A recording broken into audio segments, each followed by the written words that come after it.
Good Monday evening. I'm Chief Meteorologist Emily Wahls. It was a brutally cold day today. We had some locations that didn't even make it to zero. We had a high temperature of 6 degrees below in DeKalb, 4 below for Aurora. Same thing in Woodstock, 1 below in Morris and LaSalle. We did make it to 2 degrees above zero at O'Hare, 4 at Midway, 5 in Gary, Michigan City, coming in at 4 degrees, and we hit 3 degrees in Valparaiso.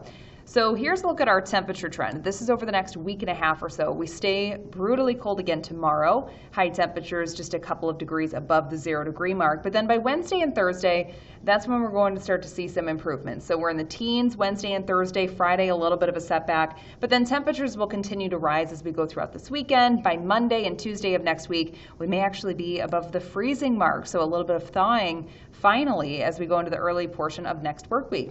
Here's a look at the weather alerts that we do have in place. So all locations across northeastern Illinois that you see in kind of this gray purple color here, that's a wind chill warning in effect until noon tomorrow for wind chills as cold as 25 to 35 degrees below zero. But the far west suburbs, places like DeKalb County, I wouldn't be surprised if you're actually dealing with wind chill temperatures again tomorrow morning, very close to 40 below. Then for eastern Will, Kankakee, and then all of northwest Indiana, this is where we have a wind chill advisory in effect through 9 a.m. on Wednesday. And for all of us that are in the warning, we're likely going to see that replaced with an advisory tomorrow at noon. And then all of us stay under that advisory through Wednesday morning. After that, finally, we start to see temperatures warming up. Here's another issue that we're dealing. So we had rapid ice development on a lot of our area rivers. So the Kankakee River from eastern Grundy County through Will County, all those communities right along that river, again, this is the Kankakee River, have a flood warning. We're already seeing flooding taking place because of the ice jams,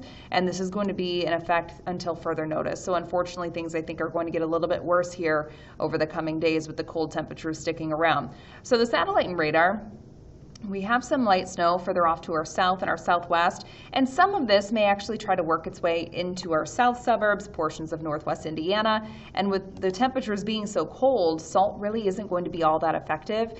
So unfortunately, we could be dealing with some pretty slick spots out there tonight into tomorrow morning across the south suburbs and northwest Indiana. Then through the day on Tuesday, we're just going to be nice and sunny, very cold, but at least we'll end up seeing some sunshine. It will be gusty though. We'll have westerly winds gusting around 25 miles per hour.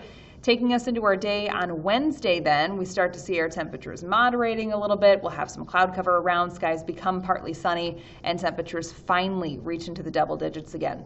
So for tonight, temperatures, actual air temperatures, going to be between 10 and 15 degrees below zero in most spots, but with a westerly wind of 10 to 15 miles per hour, that sends wind chills down to about 25 to 35 degrees below. But again, in the far west, the far northwest suburbs, places like Rockford and DeKalb County, we could be dealing with wind chills pretty close to 40 below. 7-day forecast. Tomorrow, 2 degrees. We will be mostly sunny, becoming partly cloudy. Mostly cloudy on Wednesday. Thursday and Friday, we have a small chance of a light snow, nothing too heavy. 17 on Thursday, Friday back down to 11, but slow improvements over the upcoming weekend. And by Monday, we are finally climbing back above the freezing mark.